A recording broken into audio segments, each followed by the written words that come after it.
여호와께서 모세와 아론에게 말씀하여 이르시되 이스라엘 자손은 각각 자기의 진영의 군기와 자기의 조상의 가문의 기호 곁에 진을 치되 회막을 향하여 사방으로 치라.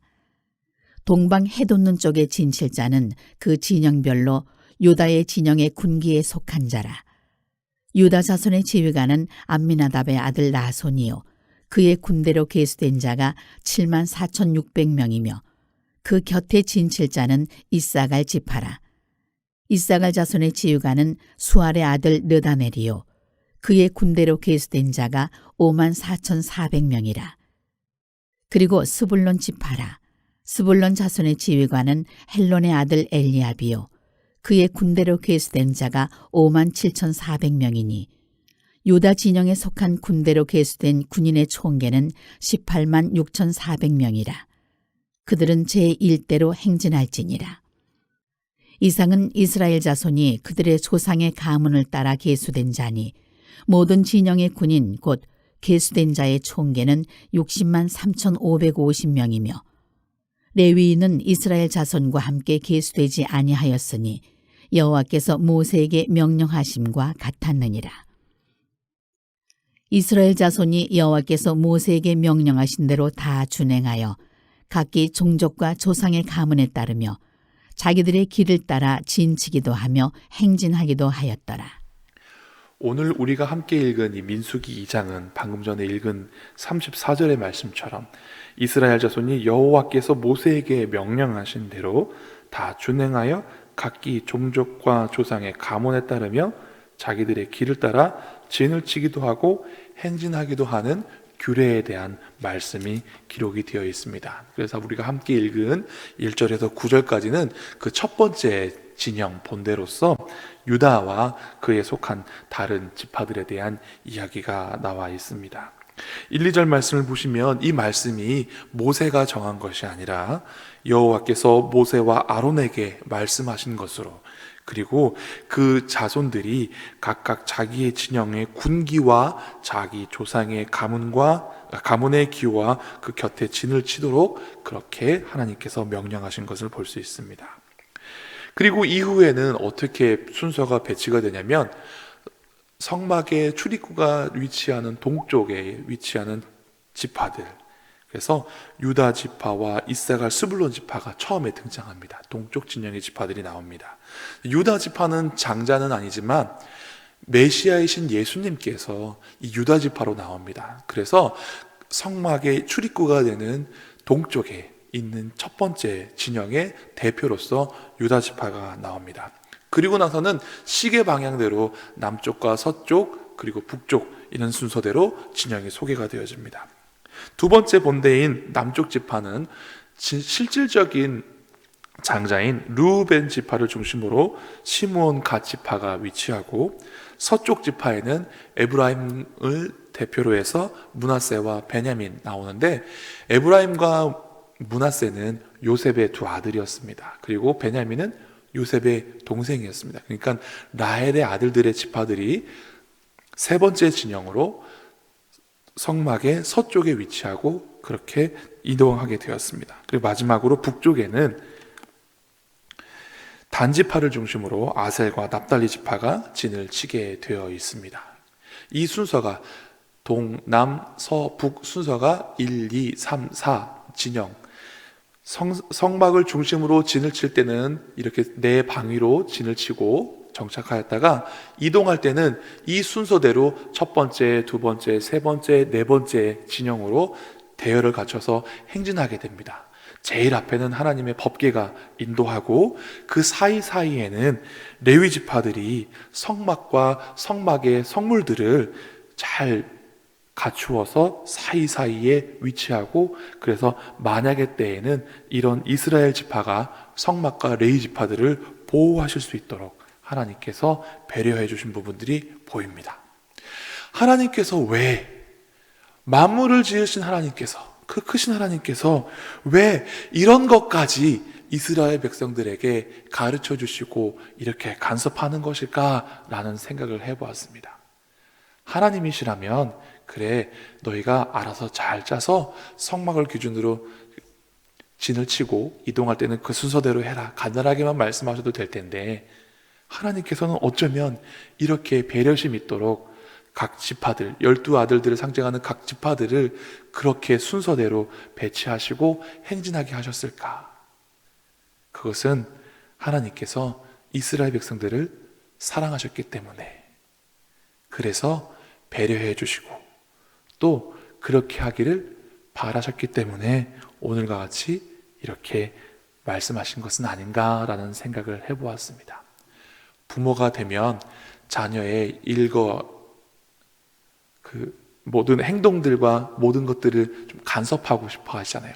뭘 먹는지, 뭘 입는지, 잘 자는지, 일을 잘하거나 공부를 잘하는지. 이렇게 하나님께서는 이스라엘 백성들을 사랑하셔서 그들이 진을 치고 거주하는 것과 이동하는 것, 이런 것들을 모두 질서 있게 가르쳐 주신 것이 아닌가라는 생각을 해보게 되었습니다. 그래서 이 말씀을 통해서 우리가 무엇을 배우고 또 느껴야 될까 생각해 보았습니다. 첫 번째, 성도는 하나님 중심의 삶, 예배 중심의 삶을 살아야 합니다. 이스라엘 백성들이 진을 치고 한 장소에 머물 때이든지 진영의 순서대로 행진을 하든지 어느 때이든지 그들의 중심에는 무엇이 있었습니까? 성막이 있었습니다. 이 성막은 하나님께 나아가는 자가 제물을 가지고 나아가서 제사를 드리는 곳, 예배를 드리는 곳, 기도하는 곳입니다. 그런데 이 성막이 12지파의 순서대로 쭉쭉쭉쭉 멀리 있게 해도 되는데 그렇게 하지 않고 이 성막을 중심으로 이스라엘 12지파가 골고루 분포하도록 하게 해주신 것, 그리고 그 중심에 위치하게 하신 것, 하나님 중심의 삶을 성도들이 살아야 할 예배 중심의 삶을 하나님께서 바라시고, 또 하나님께서 그만큼 이스라엘 백성을 가까이 하시고 그들을 보기를 원하시는 마음이 잘 느껴지는 그런 말씀이 아닌가라는 생각이 들었습니다. 하나님은 우리가 하나님 중심으로 살기를 원합니다. 예배 중심으로 살기를 원합니다. 그리고 하나님께 나아가기를 원하십니다. 우리는 하나님께 가까이 나아가야 합니다. 하나님께 가까이 가는 것이 우리에게 유익입니다. 시편 73편 28절 말씀에 하나님을 가까이 함이 내게 복이니라. 내가 주 여호와를 나의 피난처로 삼아 주의 모든 행적을 전파하리이다 라고 고백하고 있습니다. 다른 것이 복이 아니라 무엇이 복이라고요? 하나님을 가까이 하는 것이 복이다. 예배에 나와서 기도해서 복 받는 게 아니라 예배에 나올 수 있는 것 자체가 복이신 줄 믿습니다. 우리 같은 사람이, 우리 같은 존재가 하나님 은혜로 예수님 희생의 제물로 말미암아 하나님께 나아갈 담력을 얻고 예배할 수 있는 것 자체가 얼마나 감사한 일인지 우리는 깨달아야 합니다. 예배할 수 있는 것, 우리가 하나님께 나아가고 부르짖고 하나님의 음성과 하나님의 말씀을 들을 수 있는 것, 그것 자체가 복입니다. 이방인에게는 사실 허락조차 되지 않았던 이 일들이 예수님으로 말미암아 우리에게 허락되어진 것입니다. 그래서 다른 복이 아니라 하나님께 가까이 나아가는 것, 이게 복인 줄 알아서 예배를 사모하시고 하나님 중심, 말씀 중심의 삶을 사실 수 있기를 바랍니다. 이것은 하나님께서 우리를 사랑하시기에 우리를 가까이 두시려고 한 방편인 것입니다. 사랑하는 연인들 보십시오. 헤어질 시간이 됐는데 내가 바라다 줄게 하고 갔다가 다시 이번엔 내가 바라다 줄게 하면서 어떻게 합니까? 더 오래 같이 있고 싶어 합니다. 부모님들이 자녀들이 집에 오면 반가워하십니다. 자녀들이 집에 오는 걸 반가워하지 않는 부모님들 제가 본 적이 없습니다. 더 오래 두고 싶고 같이 있고 싶고, 그런데 부모님들의 마음을 잘 모르는 자녀들은 금방 왔다 금방 가지요.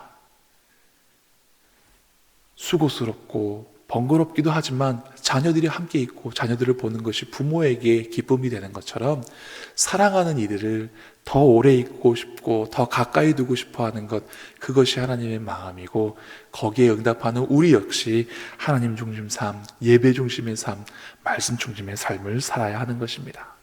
둘째로 이 말씀을 통해서 우리가 또 깨닫는 성도의 삶은 하나님께서 우리의 대장 되어 주시는 삶이다라는 것입니다. 이 말씀이 무엇인가? 여기 앞에 있는 민수기 1장 52절도 그렇고요. 2장에도 그렇고요. 이스라엘 백성들이 진을 칠 때 그 지파의 상징의 군기 아래에 진영을 배치하라고 말합니다.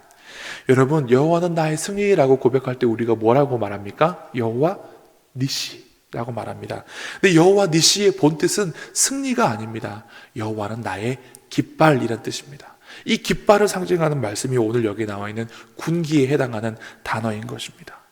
전쟁에 나가는 때에 그 전쟁의 깃발, 군기를 들고 나가면 하나님께서 승리하게 해주십니다 라고 해서 여호와는 나의 승리할 때 여호와 니시라고 고백하는 것입니다. 즉 하나님이 우리의 대장 되어주시고 하나님이 우리의 보호자 되어주신다라는 것입니다. 그래서 우리는 대장 되신 하나님 말씀에 복종하고 순종해야 하는 것입니다. 그리고 우리를 대신하여 싸우시는 하나님, 우리의 대장 되신 하나님은 뒤에서 명령하시는 하나님이 아니라 친히 앞서 싸워 나아가시는 하나님이신 것을 믿으시기 바랍니다. 고대의 전투에서는 각 진영을 대표하는 장수가 나와서 싸움을 합니다. 그래서 성경에 보면 골리앗이 나와가지고 블레셋을 대표해서 이스라엘을 막 조롱하고 놀리고 했습니다. 아무도 겁이 나서 나가지 못할 때에 다윗이 하나님을 의지하여 나가서 싸워서 골리앗의 목을 베어버립니다. 그래서 결국은 누가 이깁니까? 이스라엘이 이깁니다. 즉 하나님이 대장되어 주신다라는 말씀은 하나님께서 친히 우리를 위하여 싸워주신다라는 말씀이기도 합니다. 역대상 14절 말씀을 보면, 역대상 14장을 보면 다윗이 블레셋을 치러 나갈 때 하나님께 엽주습니다. 그랬더니 하나님께서 이렇게 싸워라 라고 대답해 주십니다. 그래서 역대상 14장 14절 15절 말씀을 제가 봉독해 드리겠습니다. 잘 들어보십시오. 다윗이 또 하나님께 묻자온대 하나님이 이르시되 마주 올라가지 말고 그들 뒤로 돌아 뽕나무 숲을 맞은편에서 그들을 기습하되 뽕나무 꼭대기에서 걸음 걷는 소리가 들리거든 곧 나가서 싸우라. 너보다 하나님이 앞서 나아가서 블레셋 사람들의 군대를 치리라 하신지라. 다윗이 여짜온대 하나님께서 바로 맞서 싸우지 말고 뽕나무 숲을 뒤로 돌아가서 기습해라. 싸움의 방법까지도 가르쳐 주십니다. 그런데 더 중요한 말씀은 이 싸움의 방법 뒤에 하나님께서 뭐라고 말씀하십니까? 너보다 하나님이 앞서 나아가서 블레셋 사람들의 군대를 치리라. 하나님은 우리보다 앞서 나아가서 싸우시는 분이십니다. 우리가 영적인 치열한 싸움을 싸울 때 하나님 어디 계세요? 하나님 어디 계세요? 물어보실 필요가 없습니다. 왜요? 하나님께서 친히 그 영적인 싸움 전장에 우리와 함께 하시고 우리보다 앞서 나아가서 싸우시는 분이시기 때문에 그렇습니다. 그래서 우리는 어떤 영적인 싸움을 만나든지 담대한 믿음을 가지고 하나님 앞서 나아가시는구나, 하나님 함께 해주시는구나, 하나님 명령대로 하나님 말씀대로 내가 복종하고 순종하여서 이 싸움에서 이기기만 하면 되는구나. 여호와 니시 나의 군기 되십니다. 그 군기 따라 가겠습니다 라는 믿음으로 성도들이 살아야 하는 것입니다. 마지막 세 번째로 성도는 조화롭고 질서 있는 삶을 살아야 합니다. 하나님께서는 획일적으로 군기를 만들라고 하지 않으셨습니다. 너네는 이스라엘이야, 나라의 국기를 만들어 라고 하지 않으시고 하나님께서 임재의 상징인 성막을 중심으로 각 지파의 군기와 각 가문의 상징의 깃발들 가지고 진을 치라라고 말씀을 하십니다. 하나님의 택하신 백성이 되기 위해서 획일적으로 뭔가를 시키신 것이 아니라 하나님께서 각 지파의 문장과 그런 대표되는 상징, 문양 이런 것들로 군기를 만들고 거기에 모여서 조화롭게 이스라엘이 거하기를 하나님께서 명령하셨다라는 것입니다. 그래서 교회는 이처럼 각자의 다양성을 지니면서도 하나님을 믿는 믿음 안에서 질서 있고 조화롭게 어울리는 것이 교회입니다. 그래서 예수님 안에서 유대인이나 헬라인이나 남자나 여자나 종이나 자유자나 어떻게 해요? 하나로 어우러질 수 있는 것입니다. 하나가 되기 위해서 상전이 없어져야 돼, 종이 없어져야 돼 하지 않으셨습니다. 하나가 되기 위해서 유대인이 없어져야 돼, 헬라인이 없어져야 돼가 아니라 모두가 하나님 안에서 얼마든지 하나가 될 수 있는 것이 교회의 구성 원리입니다. 그리고 교회는 한 성령 안에서 예수님을 주라고 고백하는 믿음의 공동체인데, 그 믿음의 공동체는 한 성령 안에서 각각 다른 은사를 받았다라고 말씀하십니다. 고린도전서 12장에 이런 말씀이 있습니다. 은사는 여러 가지나 성령은 같고 직분은 여러 가지나 주는 같으며 또 사역은 여러 가지나 모든 것을 모든 사람 가운데서 이루시는 하나님은 같으니 각 사람에게 성령을 나타내심은 유익하게 하려 하심이라. 아멘. 은사도 다 다릅니다. 직분도 다 다릅니다. 그런데 하나님께서는 은사도 다르고 직분도 다 다르게 주시고 각자 우리를 다르게 만드셨지만, 성품도 다 다르게 주셨지만 예수님 안에서 하나가 되게 해주셨다라는 말씀입니다. 즉 우리는 통일되게 하나가 되는 것이 아니라 질서 있고 조화롭게 하나가 돼야 한다라는 것입니다. 사도 바울은 고린도전서 12장에서 은사들에 대해서 말씀하시고 모든 은사들 중에 가장 좋은 은사인 사랑의 은사를 사모하라고 말씀하신 다음에 14장에서 이렇게 말씀하십니다. 고린도전서 14장 33절에 각각의 은사를 활용함에 대해서 한 원칙을 말씀해 주시는데, 하나님은 무질서의 하나님이 아니시오 오직 화평의 하나님이시라. 그래서 방언 기도할 때 한 사람이 기도하면 한 사람은 좀 잠잠해 있고, 또 한 사람이 기도할 때 다른 사람은 또 잠잠해 있고, 누군가 방언 기도를 하면 잠깐 머물렀다가 누가 통역해 주기를 바라고, 방언보다는 예언하기를 사모하고, 이렇게 교회 안에서 은사를 활용함에 있어서 질서 있게 순서 있게 혼란스럽지 않게 하기를 바라는 말씀으로 하나님은 무질서의 하나님이 아니시다, 화평의 하나님이시다 말씀하십니다. 그리고 더 나아가서 교회에서뿐만 아니라 각 가정에서도 그렇게 질서 있게 규모 있게 성도들이 살기를 바라는 말씀이 고린도전서 14장에 나와 있습니다. 그래서 성도는 질서 있게 조화롭게 화평하게 사는 것을 사모하고 노력해야 하는 것입니다. 하나님께서는 그분의 계획과 섭리 또 성령의 은혜를 통해서 우리 한 사람 한 사람 각자 모두 다 특별하고 소중하게 만드셨습니다. 그래서 우리가 하나 되기 위해서 누가 누구를 제어하고 조절하는 것이 아니라 우리 각자 하나님 뜻에 순종하고 순응함으로 조화롭게 지내려고 노력해야 되는 것입니다. 성도의 신앙에 온도가 따를 때가 많이 있습니다. 뜨거우신 분이 있고 냉철한 분이 있습니다. 또 온화하신 분이 있기도 하고 막 이렇게 강하신 분들도 있습니다. 그게 나쁜 것이 아니라 이 모든 것이 조화롭기를 하나님께서 원하신다.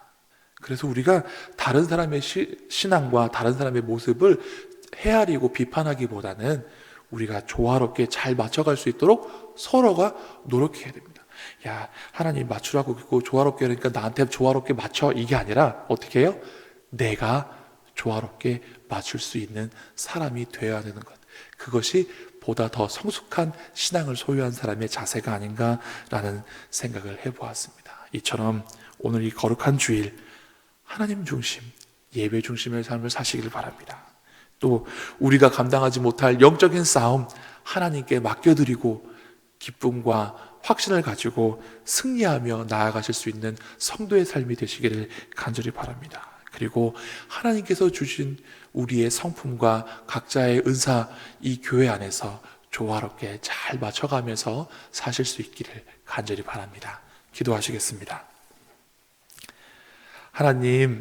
하나님께서는 이스라엘 백성들이 광야에서 지낼 때 성막을 중심으로 각 지파별로 진영을 갖추고 이동할 때에도 질서와 규모 있게 그렇게 행하라고 오늘 말씀을 통해서 가르쳐 주셨습니다. 하나님 이 말씀을 통하여서 하나님께서 우리를 얼마나 사랑하시고 우리를 얼마나 배려해 주시고 우리에 대한 하나님의 생각이 얼마나 깊으신지 알게 해주시니 감사를 드립니다. 그리고 무엇보다 하나님께서 우리를 사랑하셔서 우리를 가까이 두시려고 하나님 중심의 삶, 말씀 중심 삶, 예배 중심의 삶을 살도록 하시고 또 하나님이 친히 우리보다 앞서 싸워 나가서 이기시는 대장 되신 하나님이심을 알게 하여 주시니 또한 감사를 드리고 또 하나님 우리가 각자 하나님 부르심 안에서 조화롭게 한 몸 이루고 한 교회 이루게 하신 하나님의 뜻을 알게 하여 주신 것 감사를 드립니다. 오늘 이 거룩한 주일 하나님 말씀을 우리가 깊이 깨달아 이 말씀들을 지키며 하나님 중심 삶 살게 하시고 하나님 말씀의 명령에 복종하는 삶 살게 하시고 하나님 뜻 안에서 예수 그리스도의 사랑 안에서 온전한 조화로운 하나 되는 교회 되게 하여 주시옵소서. 감사드리며 예수님 이름으로 기도드리옵나이다. 아멘.